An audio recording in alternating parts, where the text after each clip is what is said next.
इंसान को एक लड़ाई जिंदगी में, एक जंग जिंदगी में ऐसा जरूर लड़ लेना चाहिए जिनसे इंसान अपनी ही कमजोरियों पर विजय प्राप्त कर सके।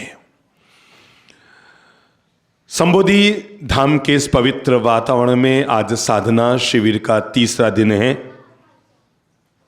साधकों के मन मस्तिष्क में, आत्म प्राणों में, चेहरे पर, आभामंडल पर साधना का दिव्य भाव धीरे धीरे पनपने लगा है, गहराई लेने लगा है। जीवन का सौभाग्य है कि आप लोगों को उस पावन पवित्र मार्ग पर चलने का अवसर मिला है जिस मार्ग के प्रणेता कभी पतंजलि जैसे महर्षि रहे, जिस मार्ग के प्रणेता कभी महावीर और बुद्ध जैसी महाचेतनाएं रही। ये बात तय है कि व्यक्ति को रस तो संसार में ही आता है, पर जरूरी नहीं है कि जहां पर व्यक्ति की आसक्ति होती है, जहां पर व्यक्ति का रस होता है, जहां पर व्यक्ति का ममत्व होता है, जहां पर व्यक्ति का लगाव होता है, जहां पर व्यक्ति की मन की धारा बहती रहती है, वो हर मार्ग सही ही हो। तय है मन को तो पड़ोसन भी अच्छी लगेगी, पर यह सही है कि गलत है? गलत है। जैसे मैंने कहा मन को पड़ोसन अच्छी लगती है, पर यह गलत है। मन को साली अच्छी लगती है, पर यह गलत है। बद को दूसरे का माल अच्छा लगता है, पर यह गलत है। मन को दूसरे का सौंदर्य लुभाता है, यह गलत है। मन तो हमेशा नीचे की तरफ बहना चाहता है, पर यह गलत है। क्योंकि जिंदगी में ऊंचाइयों पर चढ़ने के लिए मन को अगर साधना है तो मंत्र चाहिए, पर जल को अगर ऊपर पहुंचाना है तो यंत्र चाहिए। जैसे पानी को ऊपर पहुंचाने के लिए यंत्र साधक बनता है, वैसे ही आत्मा की चेतना को ऊर्ध्व गति तक ले जाने के लिए ध्यान और साधना व्यक्ति के लिए सहायक बनती है। संबोधि साधना का पवित्र मार्ग बिना किसी गुरुडम की पवित्र भावना से दिया गया है। हमने पूरी जिंदगी में आज तक किसी गृहस्थ को, किसी व्यक्ति को यह नहीं कहा कि हम तुम्हारे गुरु बनते हैं, तुम हमारे शिष्य बन जाओ, या यहां पर आकर गुरु आमना ले लो, या यहां पर आकर तुम अपना गुरु भाव तैयार कर लो, या यहां पर आकर तुम शिष्य बन जाओ। हम नहीं चाहते कि कोई गुरुडम चलाया जाए, हमारा नाम रहे या न रहे कोई खास बात नहीं है। अगर आप घर जाने के बाद भूल सकते हैं तो आराम से भूल जाना कि दुनिया में हमारा भी कोई नाम है। नाम का कोई अर्थ नहीं होता है। जिंदगी में यह ख्वाहिश हमारे मन में पैदा ईश्वर कभी ना करे कि हम नाम के लिए दुनिया में काम करें। अगर आप भूल सकते हैं तो हमारा नाम भूल जाना, पर याद रख सकते हैं तो जो पवित्र बातें, जो पवित्र सिद्धांत, जो जीने की महान शैली और जो साधना का पवित्र मार्ग आपको दिया जाता है, उस मार्ग को जीवन में सदा आत्मसात करते रहना। क्योंकि हमारा नाम आपके मुक्ति का आधार बने या ना बने हमें नहीं पता, पर हमने जो मार्ग आपको दिया है वो आपके लिए मुक्ति का आधार अवश्य बनेगा। नाम को भूल जाना हम कभी नहीं चाहते कि आप अपने घर में ले जाकर अपने पूजा गृह में हमारा कोई फोटो, कोई तस्वीर लगाएं, हमारे नाम के आप माला जपे, हमारा नाम का सुमिरन करें। भगवान श्री कृष्ण से पूछा गया, एक व्यक्ति वो है जो दिन भर श्री कृष्ण शरणम मम, श्री कृष्ण शरणम मम। विष्णु पुराण में पूछा गया कि एक व्यक्ति दिन भर आपके नाम की माला जप रहा है, और एक व्यक्ति वो है जो आपके नाम की माला तो नहीं जपता पर आपके बताए हुए पवित्र मार्ग पर चलता है। उन दोनों में से आपको कौन सा प्रिय है? समझ में आया? एक व्यक्ति वो है, बोलो मुंह से, जो दिन भर क्या कर रहा है? श्री कृष्ण शरणम मम। एक आदमी वो है जो दिन भर राम राम राम राम राम राम राम राम राम राम कर रहा है, उल्टे काम कर रहा है। तो भगवान कहते हैं तो राम राम को छोड़ भले, पर उल्टे काम करना बंद कर दे, तेरे भीतर राम यूं ही साकार हो जाएगा। अगर तुम भाई भाई आपस में लड़ रहे हो तो राम राम करने का औचित्य क्या है? और अगर आप संसार की धारा में आसक्त बनकर जी रहे हो तो श्री कृष्ण शरणम मम का पाठ पढ़ने का क्या मतलब है? और आप बूढ़ापे में अगर संसार की धारा में जी रहे हो तो नमो अरिहंताणम जपने का मतलब क्या है? तो भगवान कहते हैं हमारे नाम का कोई अर्थ नहीं है। जितने महापुरुष हुए थे दुनिया में, आज आपको पता है वे लोग दुनिया में अमर क्यों हो गए? कभी आपने सोचा? महावीर, बुद्ध, राम, कृष्ण, पतंजलि, ये सब जितने महापुरुष हुए, सुकरात, जीसस, ये जितने महापुरुष हुए, आज हजारों हजार बीत गए।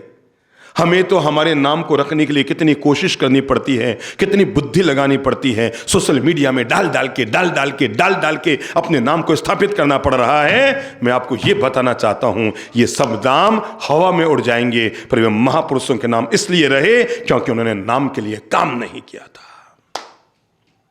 वे जो महापुरुष धरती पर आज हैं, जिनके नाम स्मरण मात्र से हमारे चित्त की विशुद्धि होती है और आत्मा का विस्तार होता है, वे इसलिए दुनिया में छा गए क्योंकि उन्होंने नाम मुक्त होकर काम किया। महावीर ने कहीं नहीं कहा कि तुम मेरे शिष्य बनो, बुद्ध ने कहीं नहीं कहा कि तुम बुद्ध का मंत्र का जाप करो, राम और कृष्ण ने कभी नहीं कहा कि तुम हमारे नाम का जाप करो। वो तो कहते हैं हम तुम इस पवित्र मार्ग पर चलो, इससे तुम्हारे आत्मा का कल्याण होगा।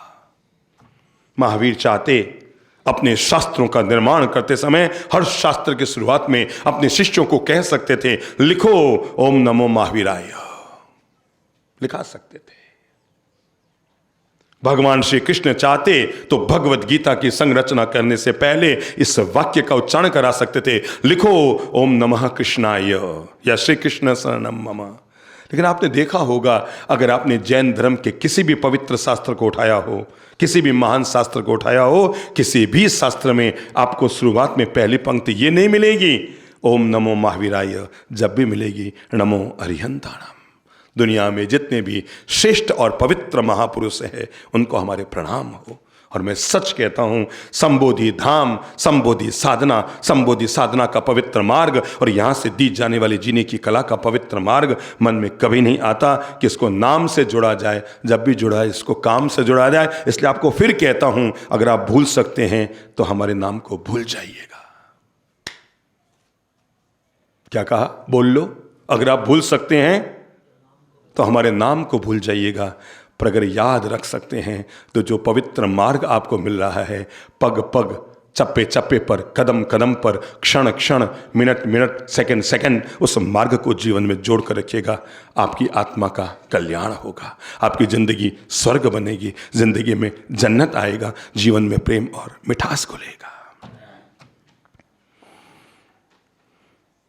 इसलिए हमें ये कहते हुए गौरव है, हमने पूरी जिंदगी में देश में लाखों लोगों की, करोड़ों लोगों की जिंदगियों को बदला है, पर कभी भी गुरुडम चलाने की सोच दिमाग में नहीं आई, कभी नहीं आई। और आपसे भी हम कहेंगे, ये जो संबोधि साधना का पवित्र मार्ग मिला है, जैसे गर्भवती महिला होती है ना, कैसे चलती है, अंटसंट, मन चाहे जो, उछल कूद करते हुए, भागते दौड़ते हुए कैसे चलती है, कदम कदम सावधानी से, कदम कदम फूंक फूंक कर चलती है। जैसे एक गर्भवती महिला अपने गर्भ का संरक्षण करते हुए एक एक कदम को आगे बढ़ाती है, वैसे ही आप अपनी आत्मा का, अपने निर्मल विचारों का, अपने पवित्र जीवन का संरक्षण करते हुए एक एक कदम को आगे बढ़ाइएगा। शर्तिया कहता हूं, आत्मा का कल्याण होगा। संबोधि साधना का पवित्र मार्ग युगानुरूप है।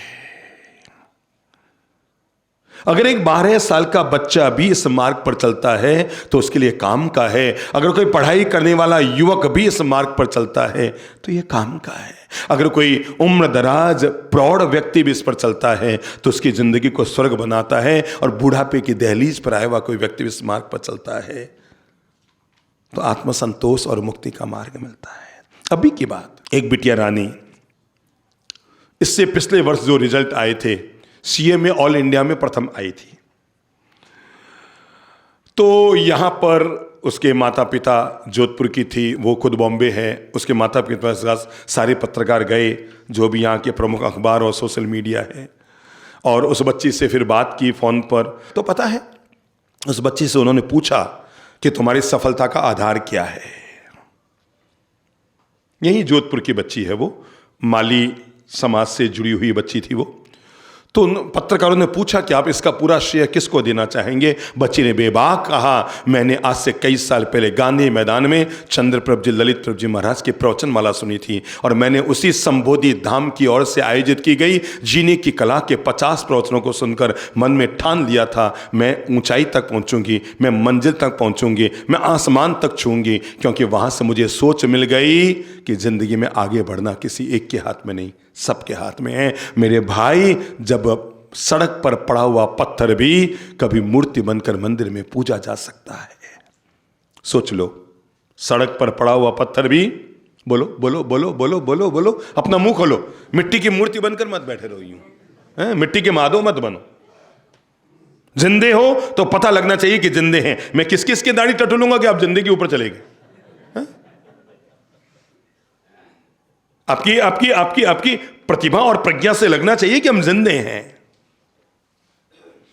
जब सड़क पर पड़ा हुआ पत्थर, बोलो मुंह से, मूर्ति बनकर मंदिर में पूजा जा सकता है, सड़क पर पड़ा हुआ पत्थर मूर्ति बनकर मंदिर में पूजा जा सकता है, और जंगल में पड़ा हुआ चंदन घिसकर कभी भगवान के शीश पर चढ़ सकता है। और अखबार बेचने वाला व्यक्ति, कौन?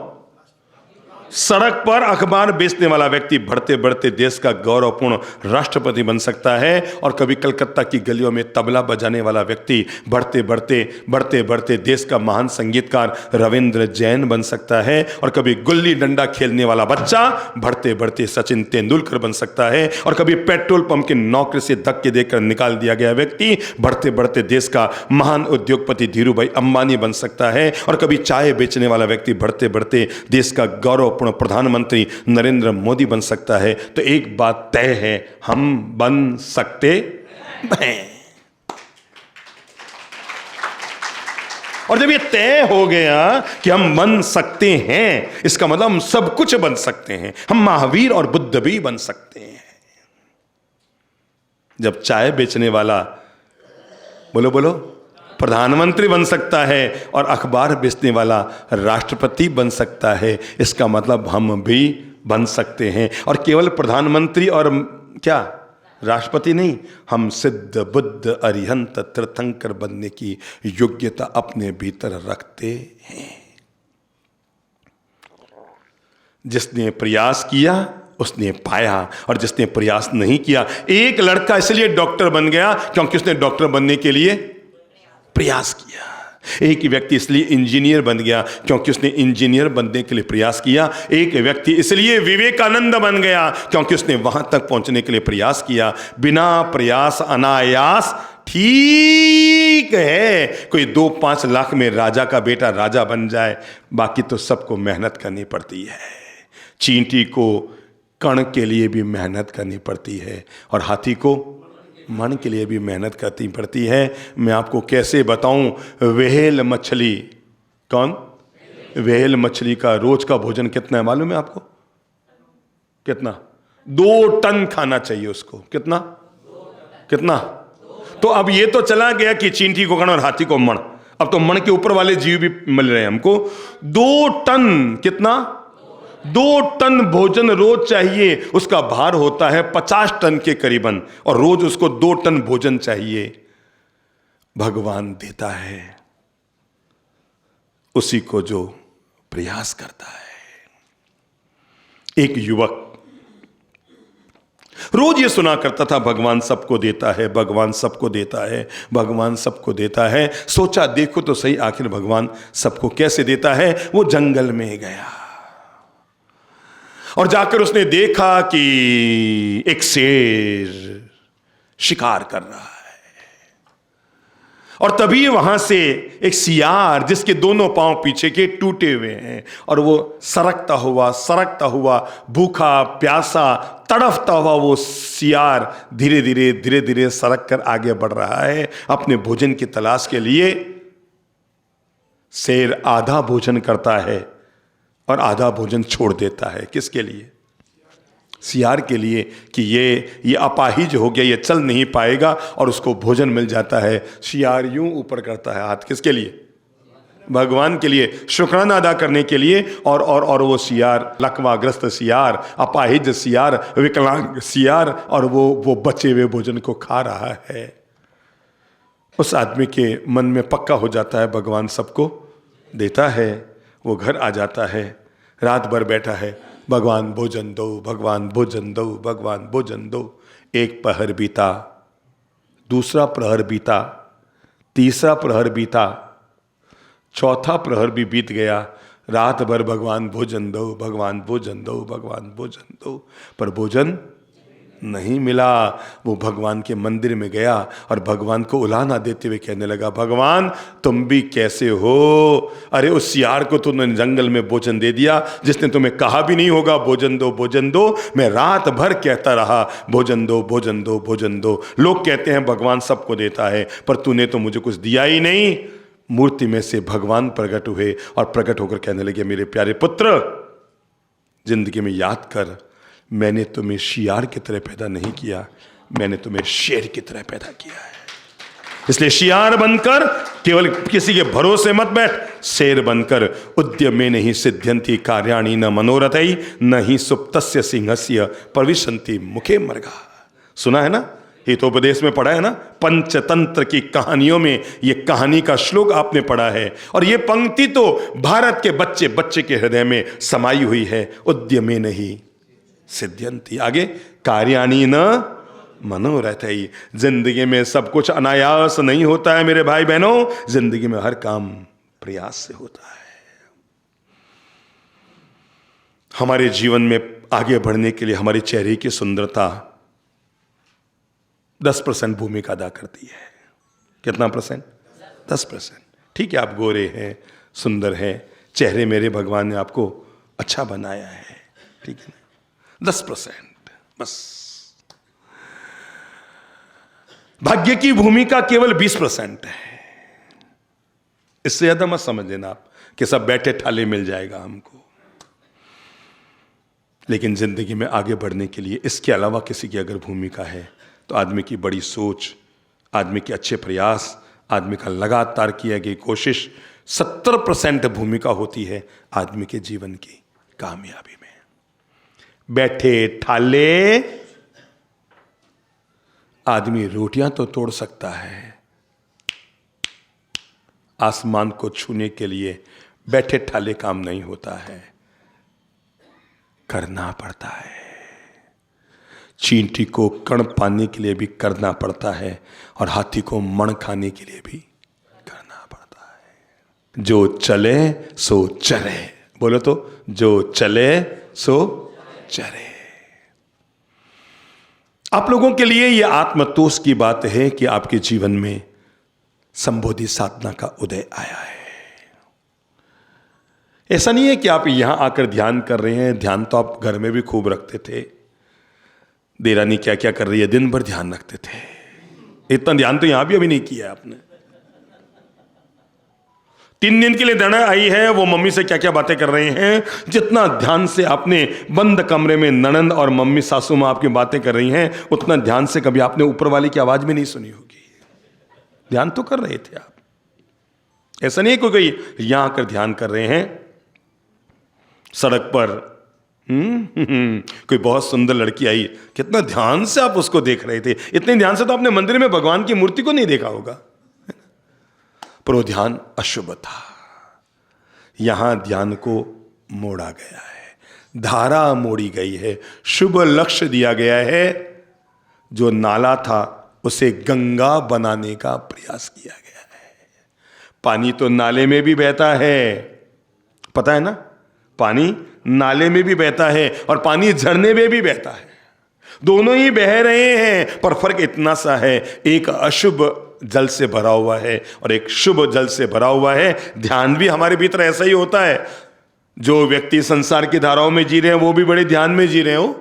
जो आदमी चोरी करता है ना रात को, कितनी सावधानी से करता है, किसी को पता नहीं लग जाए, किसी को ये नहीं हो जाए, किसी को ये नहीं हो जाए। जो आदमी गलत काम करने के लिए रात को घर से निकलता है, तय है वो कितनी सावधानी से, किसी की नजर तो नहीं पड़ रही है, किसी का। जो आदमी पराई धन, पराई स्त्री, पराई व्यवस्था, इन सब में हटा कितना वो सावधान रहता है, पर उसका ध्यान अशुभ है। उसका ध्यान क्या है? अशुभ है। संबोधि साधना व्यक्ति को शुभ ध्यान का मार्ग देती है। आनंद मेरा स्वभाव है। क्या है? आनंद मेरा स्वभाव है। आत्मा मेरी अमर है और मैं संसार में दुख और सुख की धारा में बहने के लिए नहीं आया हूं। मैं संसार में शांति, बोलो, शांति, सजगता, सहजता और मुक्ति के मार्ग को हासिल करने के लिए आया हूं। मैं दुख की धारा और सुख के प्रवाह में बहने के लिए नहीं आया हूं। मैं इन दोनों से बाहर निकलकर मुक्ति का आनंद लेने के लिए आया हूं। ध्यान के 3 मुख्य आधार हो सकते हैं किसी भी व्यक्ति के लिए, साधना के लिए। पहला है एकांत। क्या है? एकांत जरूरी है। भीड़ भड़के में नहीं होती है, एकाकीपन नहीं, पर एकांत। जब ध्यान करने बैठो, शांति से आप अपने घर में एक छोटी सी जगह का चयन कर सकते हैं। जैसे आपने एक रूम बना रखा है, इसका नाम है बेडरूम। एक आपने कक्ष बना रखा है जिसका नाम है किचन। और क्या क्या होते हैं घर में? हैं? ड्राइंग रूम और बाथरूम, स्टोर रूम, अरे वाह, गेस्ट रूम।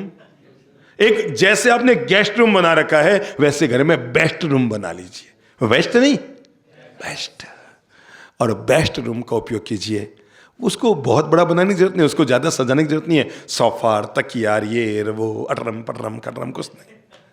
वो शांति का कक्ष हो। कौन सा हो? शांति का, जिसका उपयोग केवल शांति के लिए किया जाए। आपको पता है पहले हमारे महापुरुष जंगलों में जाते थे, कंदराओं में जाके साधना करते थे। कभी आपने सोचा क्यों? हम लोग जब राजगृह गए ना, तो राजगृह में 3-3 हजार, 4-4 हजार, 5-5 हजार साल पुरानी गुफाएं हैं। और बताते हैं उन गुफाओं में हजारों हजार साधकों ने अब तक साधना कर रखी है। जो राजगृह के 5 पहाड़ हैं, जो राजगृह के 5 पहाड़ हैं, उन पहाड़ों में कई जगह गहरी गहरी गुफाएं। हम जब अंदर गए, पर जब हम वहां रहे, उन गुफाओं में थोड़ी देर बैठे, तो बैठने मात्र से जो सुकून मिला, आप ये मत समझना कि गुफा ठंडी होती है। ठंडी वंडी का सवाल नहीं है। जिस जगह पर जाकर वर्षों वर्षों तक किसी साधक ने साधना की है, वो जगह अपने आप में चार्ज होती है। हम मोबाइल चार्ज करते हैं, है ना? कैसे करते हैं? चार्जर से। एक और तरीका होता है, बताओ? पावर बैंक से, है ना? वो जो गुफा है ना, वहां कोई चार्जर का स्विच विच अटरम पटरम नहीं लगा हुआ है। वहां पर तो वो भूमंडल ही अपने आप में, उसका आवामंडल वहां पर चार्ज हुआ है। आप तो जाओ, बैठोगे और उसमें से आप चार्ज होने शुरू हो जाओगे। इसलिए अपने घर में एक साधना का कक्ष जरूर बनाइए।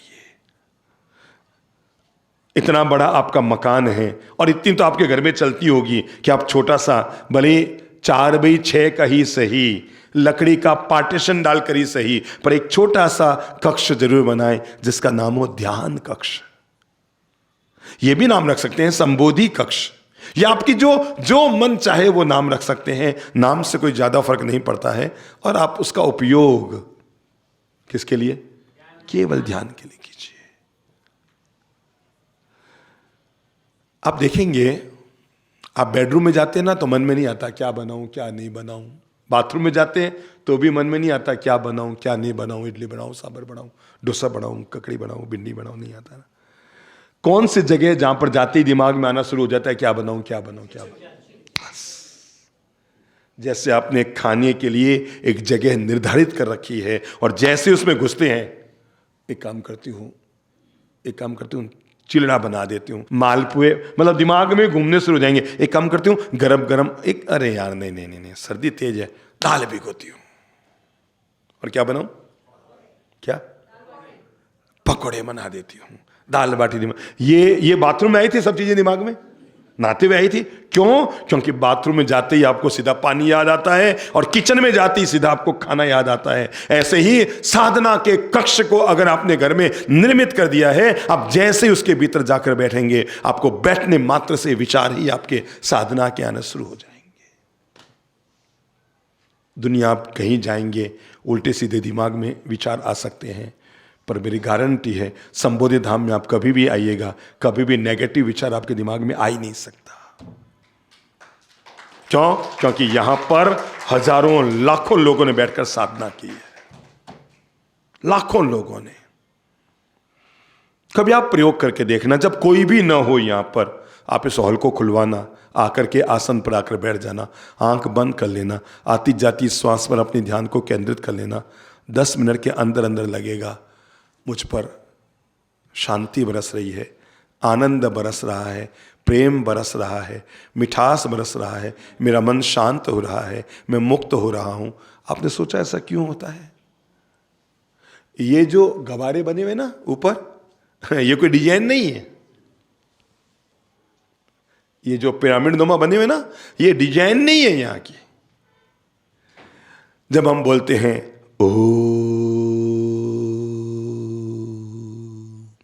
जब हम मंदिर में जाते हैं, घंटा बजाते हैं, टंग, कभी आपने सोचा दुनिया में जितने भी मंदिर हैं, राम जी के, महावीर जी के, पारसनाथ जी के, महादेव जी के, कृष्ण जी के, जो भी मंदिर है, हनुमान जी के, सब मंदिरों की छत यूं क्यों होती है? कभी आपने सोचा? कभी आपने सोचा ये क्यों होती है? इसमें साधना की महान चेतना छिपी हुई है। ये इसलिए यूं होती है ताकि हम जो भी मंत्रोच्चार करते हैं वो मंत्रोच्चार पसर करके खिड़कियों से बाहर नहीं जाते, रस्तों से बाहर नहीं जाते, वो गुंबद में जाकर वहां केंद्रित हो जाते हैं। और जो भी व्यक्ति नीचे आकर बैठता है, इसलिए मंदिर में जाकर बैठने से शांति मिलती है। भले ही सामने मूर्त न हो तब भी शांति मिलेगी। क्यों? क्योंकि वहां का क्या है? ऊपर का जो है वो पावर बैंक बन गया है। आप जाते हैं, आपका मोबाइल चार्ज होना शुरू हो जाता है। ये हम लोग जो मंदिर में जाते हैं ना, तो यहां पर टीकी तिलक लगाते हैं, देखा होगा ना आपने।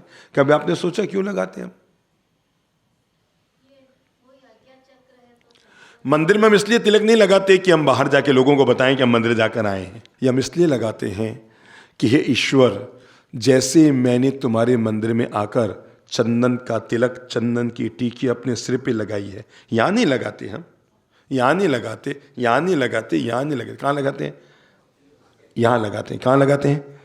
कहां लगाते हैं? दोनों बाहों के बीच के भाग पे लगाते हैं। इसलिए लगाते हैं ताकि हे ईश्वर, जैसे मैंने तुम्हारे मंदिर में आकर चंदन की टीकी लगाई है, मैं मंदिर से बाहर जाऊंगा ना तो दिन भर तुम्हारे दिव्य मार्ग को, तुम्हारे दिव्य संदेशों को अपने सिर पे धारण करके रखूंगा। हम मंदिर जाते हैं, घंटा बजाते हैं, क्यों? भगवान को जगाने के लिए। उनको तुम क्या जगाओगे? जो हम सबको जगाता है, जो रोज सूरज उगाता है, जो रोज चांद खिलाता है, जो दुनिया में हर फूल को खिलाता है, उसे हम क्या जगाएंगे और खिलाएंगे? मंदिर में हम घंटा भगवान को जगाने के लिए नहीं बजाते हैं। मंदिर में हम घंटा अपनी आत्मा को जगाने के लिए बजाते हैं। किसको? और आप देखेंगे जैसे ही घंटा बजता है ना, तो 1 सेकंड में आवाज खत्म नहीं होती। 5 सेकंड, 10 सेकंड, 15 सेकंड, 20 सेकंड, कहीं कहीं 30 सेकंड तक वो आवाज गूंजती रहती है। ऊपर वो जो गंबारा होता है ना ऊपर, तो आप अपने घर में जब वो साधना का कक्ष बनाएंगे ना, कोई बातचीत करते हुए कहता है, अरे भाई क्या बताएं, बड़ा टेंशन है दिमाग में, बहुत मन अशांत है, मन नहीं लगता है। आप मेरे कहने पर प्रयोग करके देख लीजिएगा, और प्रयोग केवल इतना सा कीजिएगा, उसको कहना भैया 5 मिनट इस कमरे में जाके बैठ जा। कौन से वाले कमरे में? कौन से कमरे में? कौन से कमरे में? ध्यान के कमरे में। वो कमरा चिकित्सक का काम करेगा, डॉक्टर का काम करेगा, वैद्य का काम करेगा। गारंटी है, करेगा, बिल्कुल करेगा। आपने अगर कोई साधक 20 साल पहले शंभू धाम में आया हो तो उसको याद होगा, उस समय ये सभागार नहीं था यहां पर। उस समय ये सभागार नहीं था यहां पर। सीमित आर्थिक व्यवस्थाएं थी, बहुत सीमित आर्थिक व्यवस्थाएं थी संबोधि धाम की। संबोधि धाम कोई दान और चंदे से नहीं बना है, कोई सहयोग बाहर से आके नहीं बना है। आप जैसे साधक यहां आते गए और खुद की प्रेरणा से। हमने तो जिंदगी में इस बात का विवेक रखा है, कभी भी किसी श्रावक को धन से संबंधित चर्चा हम ना करें। किसी भी गृहस्थ से हमने कभी धन नहीं मांगा है। आप इतने लोग यहाँ पर आए हुए हैं, कोई एक व्यक्ति हाथ खड़ा करो जो ये कह सकता हो ललित प्रभ चंद्रपर महाराज ने हमसे 11,000 रुपये कभी मांगे। ये जो मैं बोल रहा हूं ना, इसे लाखों लोग सुनेंगे, और मैं चाहूंगा सुनने वाला हर व्यक्ति अपने घर में सोचना एक बार कि ये दो जो गुरु महाराज हैं, इन्होंने जीवन में कभी किसी से पैसा मांगा क्या? बाकी ऐसे 10 संबोधि धाम बनाना हमारे लिए चुटकी का खेल होता, एक नहीं। अगर हम मुंह से मांगना शुरू कर दें तो कितने? 10 संबोधि धाम बनाना चुटकी का खेल है। जिसको लगाना होता है वो खुद आके लगाता है। तो मांग कर क्या साधना का मार्ग आगे बढ़ाओगे? तो यहां पर नीचे कुटिया बनी, कोई कमरा नहीं था यहां पर एक भी। प्रणाम तो उन साधकों को है जिन्होंने बरामदों में सो सोकर यहां पर शिविरों में भाग लिया है। कमरे तो बहुत बाद में बने, ये कमरों में एसी हैं, बहुत बाद में बने। ये कमरों में अब गीजर लगने शुरू हुए हैं, बहुत बात की बात है। लोग लोटे ले लेकर के बाहर निवृत्त होने गए हैं यहां पर। जब यहाँ पर साधना का पवित्र मार्ग श्री गणेश किया गया, एक कमरा नहीं था यहाँ पर, हम खुद भी रहने का कमरा नहीं था, पास वाले फार्म हाउस में रहते थे हम। यहाँ पर एक साधना की कुटिया बनाई गई, लगभग 1,500 फुट की थी वो। इस सभागार से आधी या 60% पूरी कच्ची मिट्टी थी, यहाँ पर कुछ भी नहीं था, बाउंड्री वाल भी थोड़ी थोड़ी सी किनारे की बनी थी। हमने कुटिया बनाई यहाँ पर साधना की, और हमारी इच्छा थी कि इस स्थान पर केवल भाटे नहीं बनाने, अपन को बाटों से बिल्डिंगें नहीं बनाने, पहले इस स्थान को चार्ज करना है। यहां पर साधना होनी शुरू हुई, शिविर होने शुरू हुए, देश भर से लोग आते, साधना करते, शिविर होने शुरू हुए। कोई कमरा वमरा, कोई सुविधा, एक छोटा सा यूं बनाया गया था जिस पर भोजनशाला चलती और लाइन से लोग जमीन पे बैठकर पंगत लगाकर खाना खा लिया करते थे। मुझे अभी भी याद है, संबोधि धाम की नींव पड़ने के 2 साल बाद भी लोगों ने बरामदों में सो कर यहाँ पर साधना की थी। यही दिसंबर के महीनों में भी बरामदों में सोते थे, या हमारे पास एक कमरा था, वहां आके हमारे पास जितने लोग चिपक के सो सकते थे। पर अपना तो नियम था, पैसा वैसा किसी से मांगना नहीं है, इस भूमि को चार्ज करो। और ये भूमि इतनी चार्ज हुई उस कुटिया में, जो करीबन 9 साल तक संबोधि धाम में रही। 8-9 साल तक संबोधि धाम में वो कुटिया नीचे बनी रही, जिसमें हजारों लाखों लोगों ने आकर साधना का प्रयोग किया। यहाँ जो भी आता, मंदिर भी नहीं था उस समय यहाँ पर, तो हमारी ओर से एक ही प्रेरणा रहती, भैया उस कुटिया में जाओ, 15 मिनट ध्यान करो। वो कहते मुझे आता नहीं है, हम कहते आंख बंद करो और बैठ जाओ, आती जाती श्वास को देखो। चमत्कार होता था, आदमी बाहर आता था, ओह ऐसा लगता था परम तीर्थ में जाकर बाहर निकल कर आया हूं, परम शांति हासिल करके बाहर आया हूं, अपूर्व शांति जीवन में लेकर आया हूं। चार्ज करनी पड़ती है, जमीन को भी जिंदगी को भी चार्ज करनी पड़ती है। बैठे ठाले कुछ नहीं होता है। नाम मुक्त होकर, प्रयास युक्त होकर, बोलो मुंह से, नाम मुक्त होकर, प्रयास युक्त होकर जब व्यक्ति लगता है तो हथेली में परिणाम आता है। मैंने इससे पहले जब आपसे संवाद कर रहा था तो मैंने एक शब्द पर आप लोगों को संप्रेरित किया था, और वो था क्या? भेजा। क्या है? भेजा। भेजा, विचार, मानसिकता, सोच, थिंकिंग, इसको हम अच्छी और पॉजिटिव कैसे बनाएं, ये आधार है हमारे लिए। अगर ये नहीं है तो समझो जिंदगी में कुछ भी नहीं है। इसलिए हमारी अगर 500 किताबें दुनिया में हैं तो उनमें से 200 किताबें केवल एक चिंतन पर है, और वो है पॉजिटिव थिंकिंग पर है। हमें लगता है कि अगर ये है तो इंसान सब कुछ करेगा, और ये नहीं है तो इंसान जीवन में सब कुछ करते हुए भी कुछ भी हासिल नहीं कर पाएगा। सोच के बाद इंसान की जिंदगी में जिस दूसरी चीज की जरूरत होती है, जिससे वो अपने दैनंदिनी जीवन को बहुत मीठा, मधुर, आनंद भरा जी सकता है, और वो है आदमी का अच्छा स्वभाव। पहले क्या था? अच्छी सोच, दूसरा शब्द कह रहा हूं अच्छा स्वभाव। ये इसलिए जरूरी है आदमी का अच्छा स्वभाव होना, क्योंकि जैसा आदमी का स्वभाव होता है वैसा ही उसका प्रभाव होता है। स्वभाव का मतलब क्या? अपने भाव। हर व्यक्ति का स्वभाव अलग अलग होता है। जैसे दुनिया में करोड़ों लोगों के अंगूठे अलग अलग होते हैं, भले ही सबकी रेखाएं एक ही दिखती हो, वैसे ही करोड़ों लोगों के स्वभाव, करोड़ों लोग नहीं, भाई भाई के नहीं, पति पत्नी जो सब कुछ साथ में जिंदगी जीते हैं, पर एक चीज उनकी नहीं मिल पाती। क्या? स्वभाव नहीं मिला, सोच नहीं मिली, मानसिकता आपस में नहीं मिली, सो आपस में टकराव पैदा हो जाते हैं। अगर हम इसे एक शब्द के प्रति अपने मन को ठीक करते, वो क्या है? मैं स्वभाव ठीक करूंगा। क्या ठीक करूंगा? स्वभाव ठीक करूंगा। मैं स्वभाव के छोटे छोटे दोष फटाफट आपको बता देता हूं। और स्वभाव का सबसे बड़ा जो दोष है, जो रोज रोज हमें नुकसान पहुंचाता है, वो है हमारे स्वभाव में पलने वाला गुस्सा, क्रोध। ये क्रोध है जो हमारे घर में कलह का वातावरण बनाता है।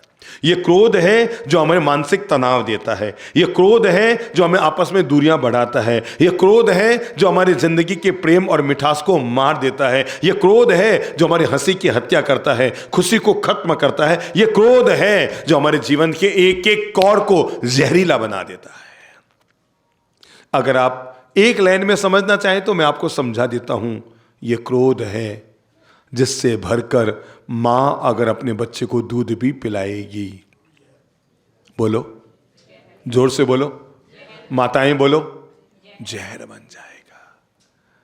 जिस दूध को अमृत कहा गया है, लेकिन क्रोध से भरकर वो दूध अगर बच्चे को पिलाया गया तो जो क्रोध मां के दूध को भी जहर बना सकता है। इंसान को चाहिए कि अपने जिंदगी में इस प्रज्ञा और विवेक को संबोधि साधना हमें जीवन की महान प्रेरणा देती है कि आप इसे दूर कीजिए। क्यों? क्योंकि आप इसे अपनी विशेषता समझते हैं। आपकी विशेषता नहीं, ये आपकी कमजोरी है, बहुत बड़ी कमजोरी है। क्या है? कमजोरी है।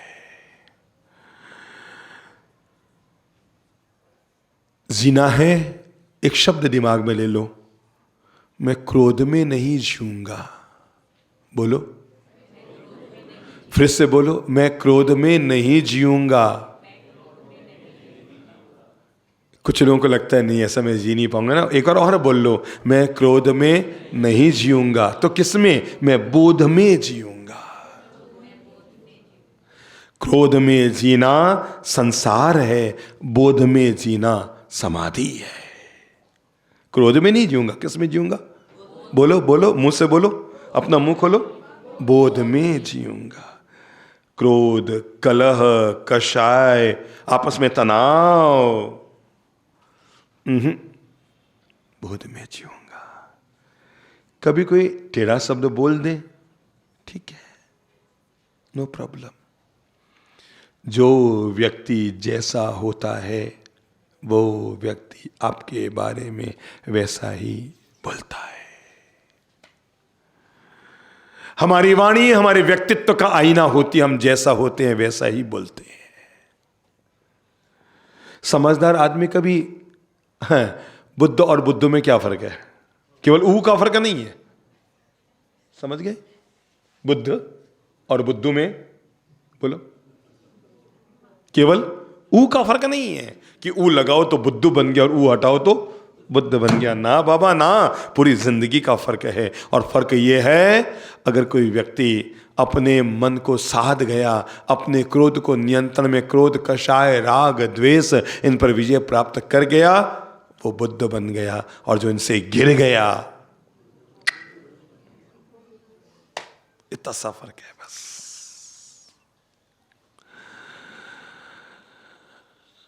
तो आज से तय कर लो, मैं क्रोध में नहीं जीऊंगा, बोध में जीऊंगा। शब्द बोल लो, बोध में जीऊंगा। बोध में जीने वाला व्यक्ति हाका हुका नहीं करेगा, गुस्सा नहीं करेगा, वो नेगलेक्ट करता रहेगा। ठीक है, ओके, नो प्रॉब्लम। चलता है यार, होता रहता है। बोल दिया तो बोल दिया, कह दिया तो कह दिया। अब इसमें चीखने और चिल्लाने की कहां जरूरत? हो हल्ला करने की कहां जरूरत? मुंह बिगाड़ने की कहां जरूरत? गुस्सा करने की कहां जरूरत? आक्रोश करने की कहां जरूरत? हाथापाई करने की कहां जरूरत? किसी भी समस्या के समाधान के दो ही रास्ते हैं, या तो माफ कर दो या माफी मांग लो, बस। किसी भी बात को अगर खत्म करना है तो दो ही रास्ते हैं, या तो माफ कर दो या माफी मांग लो। इसके अलावा कोई तीसरा रास्ता नहीं है जो घर में बिगड़ी हुई बात को खत्म कर सके। या तो माफी मांग लो, सॉरी भाई साहब, आप जैसे आप हस्बैंड वाइफ हैं, दो में से एक से गलती हो गई है, जिद पे मत अड़ो। मैं क्यों सॉरी, क्यों मैं क्यों बोलूं, मैं क्यों झुकूं। वो जब शिविर का प्रारंभ का दिन था ना, तो एक पति पत्नी आए थे, मैं एक नंबर में बाहर ही बैठा था। वो बातें किए जा रहे थे। मैंने उनको बताया, मैंने कहा भाई साहब, रूम अलग अलग होंगे पर बात करने की सुविधा आपको कल मिलेगी, कोई दिक्कत नहीं है। रूम अलग अलग होंगे पर बातचीत करने की सुविधा, उनको देखा शायद कल से बातचीत करने की सुविधा नहीं मिलेगी, तो अपने जो बातें करनी है कर लो। क्योंकि कल हो सकता है पहली बार आए वो और उनको पता नहीं था कि बात कर पाएंगे। उनको लगा कि कल से बातचीत बंद। अब 6 दिन तक बिना टकराए, बिना बोले, बिना जिले कैसे रहेंगे? फिर मैंने उनको जैसे ही कहा, मैंने कहा आप निश्चिंत रहो, रूम अलग होगा पर बातचीत करने का। उन्होंने कहा वाह, तब ठीक है, फिर अपन कल बात करेंगे।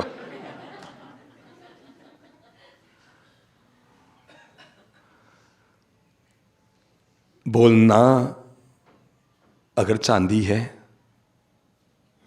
बोलना अगर चांदी है, मौन रहना सोना है। बस इतना याद रखना। बोलना चांदी है पर मौन रहना सोना है। क्रोध में नहीं, बोध में जिएंगे, सजगता से जिएंगे, जागरूकता के साथ जिएंगे, होश में जिएंगे, विवेक से जिएंगे, प्रज्ञा से जिएंगे, संबोधि के साथ अपनी जिंदगी जिएंगे। पति ने टेढ़ा बोल दिया, आपको बुरा लग गया, अब आप क्या चाहते हैं? वो आपसे क्या बोले? सॉरी। और वो बोलने को तैयार नहीं, मैं क्यों बोलूं? अच्छा, गलती करने वाला अपनी गलती मानने को तैयार ही नहीं होता। वो तो ये समझता है आप नहीं समझ रहे हो, बार बार वो बात में बोलेगा तुम नहीं समझते हो। अरे यार, गलती तुम नहीं करो, हमको ही बोल रहे हो कि तुम नहीं समझते। गजब की बात देखो, गलती भी की और ऊपर से वो क्या बोलेगा? आप मेरी बात को नहीं समझ पा रहे हैं, आप मेरी बात को क्या धूड़ नहीं समझ पा रहे हैं। तो गलती करने वाला तो गलती मानने को तैयार होगा ही नहीं। वो तो 100 सफाई पेश करेगा, सवाल ही नहीं है। क्या अब यूं ही बने रहेंगे अपन तकरार में? हैं? सीधा साधा तरीका है। गलती करने वाला सॉरी कहने को तैयार नहीं है, आप 2 कदम आगे बढ़िए। समझ गया ना? क्या कीजिए? 2 कदम आगे बढ़िए और बोल दीजिए सॉरी। पता नहीं गलती आपने की या मैंने की, ये तो ऊपर वाला जानता है। पर आप अपने मन को हल्का कर लो, मैं सॉरी कहती हूं या मैं सॉरी कहता हूं, आप अपने मन को हल्का कर लो। आपको पता है, जब आप बोलेंगे आप अपने मन को हल्का कर लो, तो किसका मन हल्का होगा? केवल उसका नहीं होगा, हैं? खुद का मन ही हल्का हो जाएगा। वाह! अगर सॉरी कहने से समाधान निकलता है तो कल की इंतजारी मत कीजिए। अगर आपको लगता है सॉरी कहने से समाधान निकल सकता है, कल की इंतजारी मत कीजिए, शाम की इंतजारी मत कीजिए, दोपहर की इंतजारी मत कीजिए, अगले घंटे की इंतजारी मत कीजिए, 5 मिनट बाद की इंतजारी मत कीजिए, अगले मिनट की इंतजारी मत कीजिए। खड़े होइए, सामने जाइए, सॉरी बोलिए। अगर सॉरी कहने से समाधान होता है, अगला पल खट्टा करने की बजाय मीठा कर लीजिए, समाधान निकाल लीजिए। आपको नहीं मालूम, आप सोच रहे हैं कल सुबह उठूंगा ना तो इस बात को खत्म करूंगा। रात भर में कितने कर्म आप बांध लेंगे, रात भर में कितना कषाय, कितना राग द्वेष जंजाल। 100 बार वो बगल में सोई हुई पत्नी सोचती रहेगी, मामा सा ने एक लड़का बताया भी था, बुआ ने एक लड़का बताया भी था, पता नहीं मेरे तो कर्म इसी से फूटे थे। अरे लोग कहते हैं टेंशन फ्री होके सो, टेंशन तो बगल में, कैसे टेंशन फ्री होके सोए आदमी? मतलब संत लोग कहते हैं जब सो तो टेंशन फ्री होके सो, टेंशन तो भगवान ने बगल में सुला रखा है। कैसे सोए आदमी टेंशन फ्री? अरे दूसरे कमरे में सो जाए तो भी लगे टेंशन फ्री, अगल बगल या इधर या उधर, टेंशन तो गलबाही करके जिंदगी में आई हुई है। मेरे भाई, सॉरी कहने से समाधान निकलता है।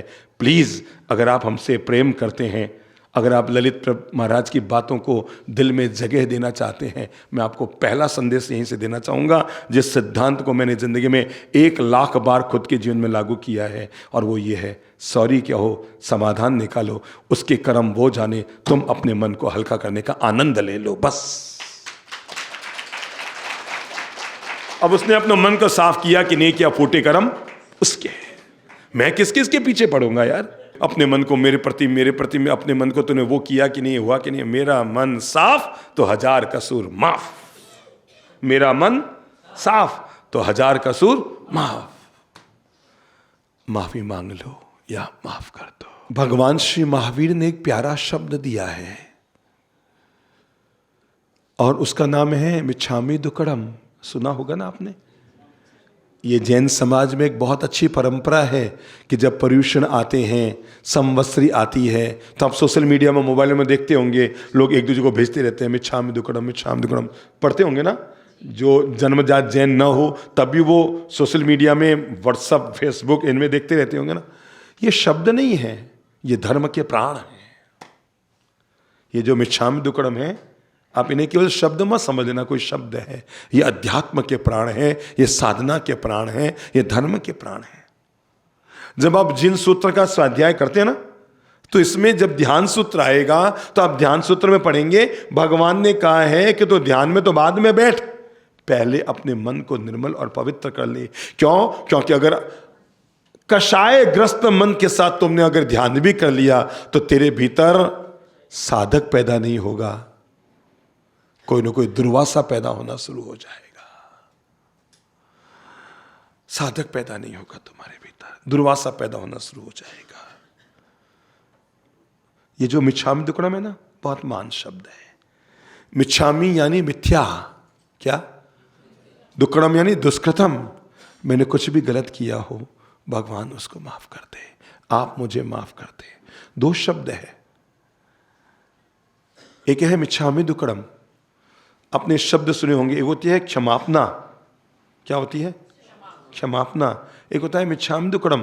क्षमापना में तो हम आदान प्रदान करते हैं कि तेरी भूलों को मैं माफ करता हूं, मेरी भूलों को तू माफ कर दे। पर मिच्छामि दुक्कड़म में तो हम वर्ष भर में किसी भी प्रकार का अशुभ कर्म या चिंतन हमने किया हो तो हम उसकी आलोचना करते हैं।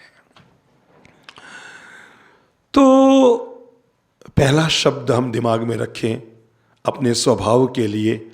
क्रोध हमारे स्वभाव का बड़ा दोष है। हम क्रोध में नहीं जिएंगे, किस में जिएंगे? बोध में जिएंगे। अब मन की डायरी में मेरी ये बात नोट कर लेना, और इतनी सी बात है, गलती हो जाए तो माफी मांग लो, गलती हो जाए तो झुक जाओ। बोलो, गलती हो जाए तो झुक जाओ। बोल लो, गलती हो जाए। ऐसे अकड़ के क्या बोलो यार, झुक के बोलो ना। है? लोग बोल रहे गलती हो जाए तो झुक जाओ। है? थोड़ा सा विनम्र होके बोलो, गलती हो जाए तो झुक जाओ। फिर बोल लो, गलती हो जाए तो झुक जाओ, और गुस्सा आए तो रुक जाओ, आप हमेशा लाभ में रहोगे। बोल लो, गलती हो तो झुक जाओ, और गुस्सा आए तो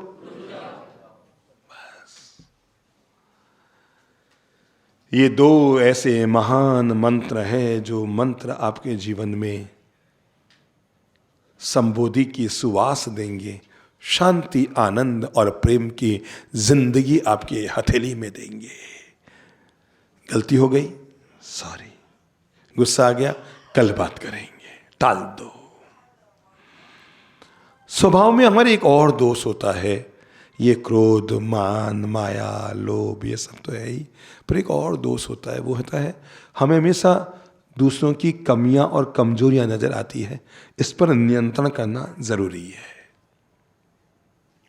नहीं तो हम कभी भी पॉजिटिव जिंदगी जी ही नहीं पाएंगे। हमेशा हम जहां जाएंगे, जिस जगह जाएंगे, हमें क्या नजर आएगी? कमियां नजर आएगी। जैसे इतनी बड़ी छत है, मैंने यहां पर 2 बाई 2 इंच का अगर कोई काला दाग लगा दिया है तो पूरी छत में मैं कहूंगा भाई साहब आपको ऊपर क्या दिख रहा है, तो सबको दाग ही दिखेगा, पूरी छत का सौंदर्य किसी को नजर नहीं आएगा। ये दुनिया बहुत अच्छी है, पर जिनकी आदत ही बुराई देखने की है वो हमेशा मक्खी की तरह है, उस मवाद पर ही जाकर बैठते हैं, भाई उन्हें नजर आती है और कुछ नजर आता ही नहीं है। और इस कमजोरी को जीतना बेहद जरूरी है। नहीं तो आप जहां भी जाएंगे, मंदिर भी जाएंगे ना, अरे यार यहाँ के ट्रस्ट लोग ध्यान नहीं रखते, साफ सफाई बराबर नहीं है, ये नहीं है, वो नहीं है, वो नहीं है, वो नहीं है, हमें हमेशा कमजोरी नजर आएगी। ना ना ना ना, दूसरों की कमजोरी देखना यह हमारी बहुत बड़ी कमजोरी है। समझ में आ गई? दुनिया में दूध का धुला कोई नहीं है, तो हम क्यों दूसरों की कमजोरी देखें? उसके कर्म वो जाने, फूटे कर्म उसके, जो जैसा करेगा वो फल पाएगा। कमियां सब में होती है। क्या कहा मैंने? बोलो। पर नजर हमेशा दूसरों की आती है। बस कमियां सब में होती है, पर नजर हमेशा दूसरों की आती है, खुद की नहीं आती है। दूसरों की कमियों को देखना यह संसार की धारा है, खुद की कमियों को पहचानना यह संबोधि साधना है। अच्छा होगा हम आज ये तय करें, मेरे भीतर जो मेरे स्वभावगत दोष हैं मैं उन्हें ठीक करूंगा, पॉजिटिव बनाऊंगा। मैं कभी किसी कमी नहीं देखूंगा। क्या देखूंगा? पॉजिटिव बोलो, पॉजिटिव बोलो। खासियत देखूंगा, अच्छाई देखूंगा। मैं कभी हो हल्ला नहीं करूंगा। मैं क्षमा और प्रेम की धारा में खुद को जीने की कोशिश करूंगा। पॉजिटिव बनाऊं अपने जीवन की कमजोरियों को। मैं कभी किसी की मजाक नहीं उड़ाऊंगा। मैं हमेशा दूसरों के अच्छे कार्यों की प्रशंसा करूंगा। मैं कभी किसी से द्वेष नहीं करूंगा। मैं सबके प्रति अपने भीतर प्रेम को प्रवाहित करूंगा। अपने मन को इस बात के लिए प्रेरित करो, मैं संसार के गलत कार्यों में अपने मन को आसक्त नहीं करूंगा। मैं निर्मल मन का मालिक होकर, शीलवान और प्रज्ञावान होकर अपने जीवन को जीऊंगा। यही तो संबोधि साधना की हर इंसान को महान प्रेरणा है। मैं व्यापार में भी, मैं बोलचाल में भी, मैं मिलने जुलने में भी, मैं परिजनों के बीच भी, मैं पति पत्नी के रिश्तों के बीच भी, मैं बच्चों के साथ भी, जहाँ जहाँ रहूँगा हर जगह अपने स्वभाव को नेगेटिव मार्गों से निकालकर हमेशा पॉजिटिव रास्तों पर लेकर आऊँगा। हर जगह तय करो, मैं अपने मन को पॉजिटिव और सकारात्मक बनाने की कोशिश करूँगा। अगर हम दूसरा काम कर सकते हैं तो जरूर करें। पहला मैंने कहा 2 दिन पहले सोच को ठीक करो। दूसरा मैंने क्या कहा? स्वभाव को ठीक करो। तीसरा अगर आप ठीक कर सकते हैं तो आप लोगों को प्रेरित करूंगा, वो अपने शब्दों को ठीक करो। क्या है? हमारे पास जिंदगी में 2 तरह के शब्द होते हैं, या तो हम आलोचना करें या हम अनुमोदना करें। बोलो, या तो हम आलोचना करें या हम अनुमोदना करें। आप किसी के खाने में गए, शादी ब्याह में गए, भंडारे में गए या कहीं भी गए, बाहर आकर आपके पास दोनों रास्ते, आलोचना करें, मजा नहीं आया था यार, पिछली वाली शादी में गए थे ना, वहां बड़ा खाना अच्छा था, इसमें खास मजा नहीं आया। हम जब भी किसी भी काम को कर रहे होते ना, हम अपनी पिछली बात को उस समय जोड़ रहे होते हैं। खाना खा रहे हैं, वहां खाना खाया था ना, उसका मजा लगाया है ना। इस खाने का तो हम सत्यानाश कर रहे हैं और उस खाने को हम याद कर रहे हैं। जब भी आप शादी में जाएंगे उस शादी का आनंद ले ही नहीं पाएंगे। तब 2 लोग आपस में कहते हैं, अरे यार मैं अभी वहाँ गया था, उदयपुर में एक शादी थी, वो वहाँ शादी थी, मैं वहाँ गया था, शिमला में एक शादी थी, मैं जैसलमेर गया, वहाँ एक शादी थी। जहाँ खड़े हो वहाँ का आनंद नहीं लेते, जहाँ नहीं हो हम वहीं के लिए शब्दों का प्रयोग करते रहते हैं।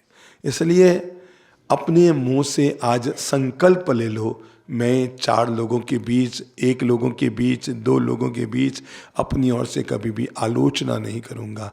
मैं हमेशा अनुमोदना करूंगा। अनुमोदना समझते हैं? अनुमोदना पॉजिटिव शब्द है, यानी सामने वाले के किए गए कार्य की प्रशंसा करूंगा। आलोचना नेगेटिव शब्द है, सामने वाले के किए गए कार्य की हम निंदा या टिप्पणी मूलक जब शब्द बोलते हैं तो आलोचना हो जाती है। और हम जब उसको पॉजिटिव, प्रशंसात्मक, सकारात्मक, उसको प्रेरित करने वाले, उसको प्रोत्साहित करने वाले शब्द बोलते हैं तो क्या होता है? अनुमोदना हो जाती है। आलोचना करोगे तो पति भी दूर हो जाएगा, अनुमोदना करोगे तो पड़ोसी भी आपके करीब हो जाएगा। आलोचना करोगे तो पत्नी भी आपसे कतराएगी, अनुमोदना करोगे यानी प्रशंसा करोगे तो पड़ोसन भी आपके करीब आएगी। शिकायत मत करो, शुक्राना अदा करो। पापा आपने ये नहीं किया, आपने बड़ी दीदी को ये दिया था, आपने छोटी वाली दीदी को ये दिया था, मुझे आपने शादी में ये नहीं किया, उसके तो आपने वैसा वैसा किया था। शिकायत मत करो। भगवान से भी, भगवान आपने ये नहीं दिया, ये नहीं किया, मुझे नहीं मिला, ना बाबा ना। बहुत महान शब्द है शुक्राना। बोलो तो, शुक्राना। क्या है? शुक्राना। बहुत महान शब्द है। इसका जितनी बार आप प्रयोग करेंगे, जितनी बार अपने अंतर्मन में यह पवित्र भाव लाएंगे, शुक्राना। किस किस के प्रति? अपने पति के प्रति भी शुक्राना अदा कीजिए। आप ये जो महंगी साड़ी पहन रही है ना, ये जो महंगे नाक और कान में आपने हीरे लगा रखे हैं ना, ये जो महंगी चेन आपने पहन रखी है ना, ये कहीं ना कहीं पति की मेहनत का परिणाम है। इसलिए शिकायत मत करो, मुझे पता नहीं कैसा मिला कैसा मिला। अकेले में हो तब भी शुक्राना अदा करो, भगवान तूने बहुत अच्छा पति दिया है। बेचारा सुबह 10 बजे जाता है, शाम को 8 बजे घर में लौट कर आता है। किसके लिए मेहनत करता है? सोचा आपने कभी? किसके लिए करता है? अकेला आदमी होना तो नमक मिर्ची की चटनी से रोटी खा के जिंदगी आराम से जी लेगा, ये बहुत बड़ी दिक्कत होती है। बाप जब कमाता है तो सोचता है मैं अपना बच्चों के लिए काम आ जाऊं, और जब बच्चे कमाने लगते हैं तो सोचते हैं हमें बाप की क्या जरूरत है, हम खुद कमा रहे हैं। समझ में लगा? बाप जब कमाता तो क्या सोचता है? अपने बच्चे और बीवी बच्चों के लिए सब कुछ करूं, और जब वो कमाने लग जाए तो सोचता है हमें बाप की क्या जरूरत है। पति पत्नी में यही फर्क है। पति जब कमाता है तो सोचता है अपनी पत्नी और बच्चों के लिए सब कुछ करूं, और जब पत्नी कमाती है सोचती है मुझे पति की क्या जरूरत है, मैं खुद कमा रही हूं। समझ रहे हैं नेगेटिव सोच?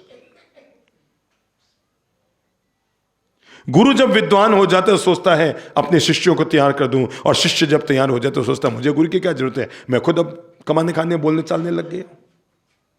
ये नेगेटिव प्रवृत्ति है हमारी। आपने देखा होगा जब भी अगर आप में दो पति पत्नी जो कमाने वाले हों तो आप अपने मन को आज ही पढ़ लेना। पति के मन में आता है अपने पत्नी के लिए ये लाऊंगा, वो करूंगा, बच्चों के लिए करूंगा, ये करूंगा। पत्नी सोचते हैं मुझे पति क्या जरूरत है, मैं खुद कमा रही हूं, मुझे क्या जरूरत है, मुझे क्या गरज है उनकी। और जिस दिन बच्चा बड़ा हो जाता ना, जिंदगी भर तक बाप मेहनत करके के बच्चों को पालता है, तैयार करता है, खिलाता है, पिलाता है। अरे कैसे बताऊं, एक पिता की मानता, उसके पांव में फटे जूते होते हैं तब भी वो खुश होता है जब उसके बच्चे के पांव में नए जूते होते हैं। इसलिए पिता पिता नहीं होता, परम पिता होता है। क्या होता है? परम पिता होता है जो अपने फटे हुए जूतों को देखकर और तुम्हारे नए हुए जूतों को देखकर मुस्कुराता है। पिता कमाता है तो सोचता है जिंदगी भर तक बच्चों के काम आऊंगा, और जिस दिन वो बच्चे कमाने लग जाते हैं ना, सुनने में बुरा लगेगा, पर वे बच्चे जिस दिन कमाने लग जाते हैं उस दिन यही सोचते हैं मुझे बाप की क्या जरूरत है, मैं खुद कमाता हूं। ना बाबा ना, शुक्राना अदा करो। यहां से घर जाओ ना, अगर आपके पति यही हैं तो बाहर जाके करना, और नहीं तो फोन करके करना, नहीं तो घर जाके शुक्राना अदा करना। मैं कैसे शुक्राना अदा करूं परमपिता परमेश्वर के प्रति, मुझे आप जैसा देवता आदमी पति के रूप में मिला है। शुक्राना अदा कीजिए, साधुवाद दीजिए। अपने पत्नी को भी शुक्राना अदा कीजिए जिसने 2-2 राजकुमार जैसे बच्चे आपको दिए हैं। अपने पेट में भार वहन किया, अपने पेट में भार ढोया, अपने दर्द को सहन किया, अपना दूध पिला के बड़ा किया, और बच्चे वो तुम्हारे कहला रहे हैं। स्कूल में जाते हैं ना तो नाम माँ का नहीं लिखते, बाप का लिखा जाता है। जिसके लिए इतना सब कुछ किया उस पत्नी को जरूर कहना शुक्राना अदा करता हूँ, क्योंकि आज तुम्हारे कारण मेरा घर स्वर्ग बना हुआ है। तुम अगर सही कदम पर चल रही है तो मेरे घर की इज्जत है, और तूने गलत कदम उठा लिया कल मैं बेआबरू हो जाऊंगा। इसलिए अपने पत्नी के प्रति शुक्राना अदा करो। अगर आप कर सकते हैं ना तो अपने भाइयों के प्रति, बड़े भाई के प्रति शुक्राना अदा करो जिनकी गोद में आप पल कर तैयार हुए। अगर आप कर सकते हैं तो मैं तो कहूंगा अपने बच्चों के प्रति शुक्राना अदा करो जिन्होंने आपके घर में जन्म लेकर घर में किलकारियां दी है। अरे और तो और मंदिर जाओ तो परम पिता परमेश्वर के प्रति शुक्राना अदा करो, भगवान तेरी बदौलत आज मेरे पास दौलत है, बाकी मेरी क्या औकात थी। मेरी क्या औकात थी, जो कुछ है वो तेरी बदौलत है। अरे मैं तो कहूँगा जब नीचे उतरो ना, ये जो पेड़ पौधे हैं, ये नीम के पेड़ हैं, इनको भी यूं जरूर कर लेना। क्या कर लेना? यूं जरूर कर लेना, फ्लाइंग किस दे देना उनको। किसके लिए? शुक्राना अदा करने के लिए। अरे भाई तुम हो तो हम शुद्ध हवा खा रहे हैं, बाकी तो इन पेट्रोल ने, इस डीजलों ने, इन गाड़ियों ने इतना वातावरण दूषित कर दिया है, ये हवा खाने लायक नहीं होती। शुद्ध हवा खा रहे हैं। और तो और जब साधना के लिए ऊपर चढ़ो ना तो शुक्राना अदा करना सीढ़ियों में चढ़ते चढ़ते उन सीढ़ियों बनाने वाले के लिए, अरे भैया जिसने सीढ़ियां बनाई शुक्राना, नहीं तो इस पहाड़ी पर हम कैसे चढ़कर आते। जब आप शुक्राना के भाव मन में लेकर आएंगे ना, मन इतना आनंद से भर जाएगा, इतना आनंद से भर जाएगा। दूध पियो ना, गटागट गटागट गटागट। गाय माता के प्रति शुक्राना अदा करना है। गौ माता है क्या, तूने दूध दिया तो हमने पिया, शुक्राना अदा करो।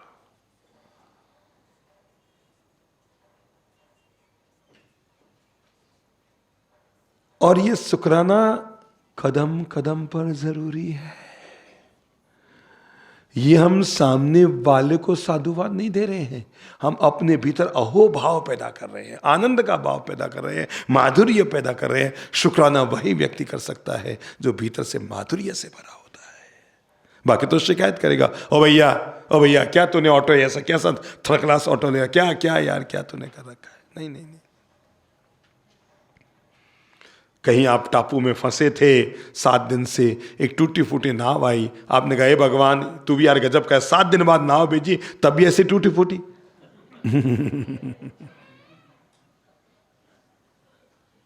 अरे यार 35 साल में शादी की तो भी ऐसी पत्नी मिली गुस्से, ना ना ना ना, शुक्राना अदा करो। जिंदगी का एक एक एक एक एक एक पल, एक एक कदम, एक एक सेकंड, एक एक व्यवस्थाएं हमारी जिंदगी को आनंद से भर सकती है, मिठास से भर सकती है। अरे मैं तो कहता हूँ आपको अगर सीखना है ना जीवन का पाठ, कहीं मत जाओ, अपने बेडरूम में आराम से सो जाओ। अब देखना शुरू करो।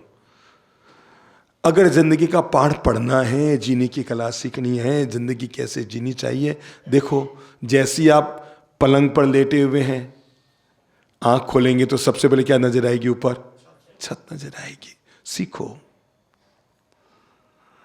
और छत हमें कहती है जीवन में हमेशा याद रखो, जैसे मैं देखो पूरे घर में सबसे ऊंची हूं, अपनी सोच को भी ऊंचा रखो। छत हमें कहती है मैं ऊंची हूं तब भी अहंकार नहीं करती, तुम अगर घर में बड़े हो तब भी अहंकार मत करना। क्यों? क्योंकि आज मैं सबसे ऊंची हूं, लेकिन मेरे ऊपर एक कमरा और बन गया तो मैं सबसे नीचे हो जाऊंगी। तो ऊंची छत हमें कहती है सोच को हमेशा ऊंचा रखो। छत पे क्या चल रहा है? पंखा में कहता है दिमाग को हमेशा कूल ठंडा रखो। थोड़ा नीचे उतरो, देखो सामने दीवार पर क्या लगी है, घड़ी टिक टिक टिक टिक टिक टिक टिक टिक टिक टिक टिक टिक टिक करती हुई घड़ी हमें कहती है समय की हमेशा कद्र करो। देखो मैं एक एक सेकंड तुम्हारी जिंदगी को, तुम्हें समय का ज्ञान कराने के लिए पल प्रतिपल चल रही हूं। हाँ, दीवार पर केवल घड़ी नहीं है, घड़ी के पास एक और चीज है, वो है कैलेंडर। क्या है? कैलेंडर, जो हमें कहता है जीवन में हमेशा वक्त के साथ चलो। देखो तो तुम्हारे हाथ में क्या आया है, एक पर्स आया है जो कहता है फालतू खर्चा मत करो। दुनिया में 2 तरह के लोग होते हैं। कुछ लोग हैं जिनके पास 10,000 रुपये हैं तो 9,500 का पर्स खरीदते हैं, 500 रुपये उसमें रखते हैं। समझना, 10,000 रुपये हैं, 9,500 का पर्स खरीदते हैं, 500 रुपये उसमें रखते हैं। कुछ लोग हैं जो 500 का पर्स खरीदते हैं और 9,500 उसमें रखते हैं, और आपको पता है भविष्य में क्या काम आएगा, है ना।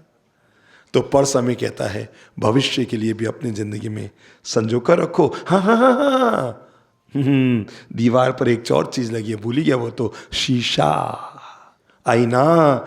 जो आईना हमें कहता है हमेशा अपने आप को देखते रहो।